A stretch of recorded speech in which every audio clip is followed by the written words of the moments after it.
Throwback Thursday is going to take me back to radio, where I began in campus radio in the 70s. This is a commentary done for radio probably after the '79 election because it mentions both Pierre Trudeau and Joe Clark. Interesting election. Here it is for Throwback Thursday.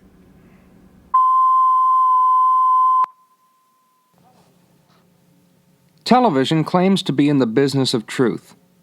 It's not. Television is in the business of facts, and there's a big difference. This election, see how many facts you're told and how little truth you get. That's called scoreboard journalism. What the candidate ate, what time he got up, and how many people came to see him. You can keep this kind of score for 7 weeks in a Canadian election and still not really know what kind of man you're voting for or what he stands for.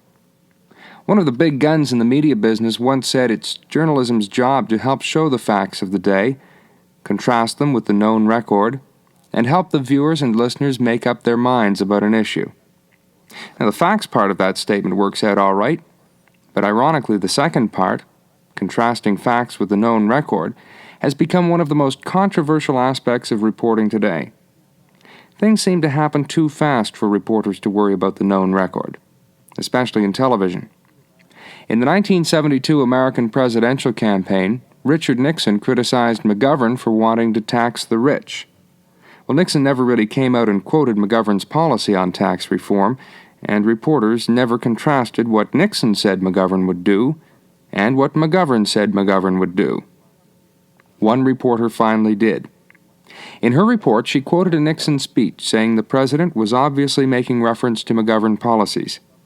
She pointed out that McGovern was misrepresented in the Nixon speech and was being accused of saying things he never did say.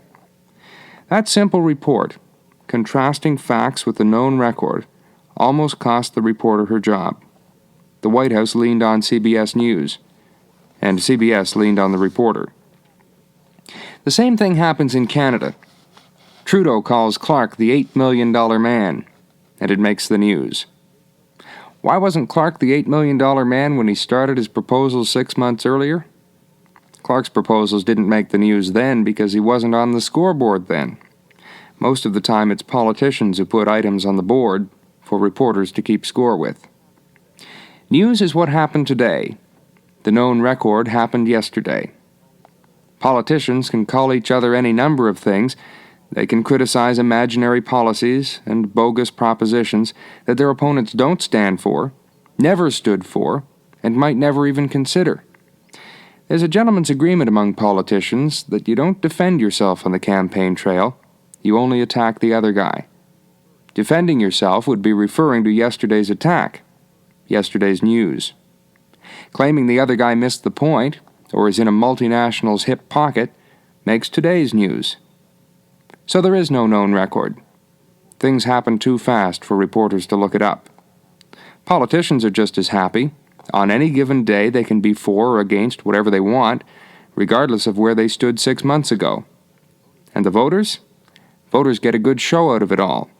Two heavyweights who came from nowhere, with no losses, no wins, and no ties. Either could knock the other out. Who can tell? We don't know the records.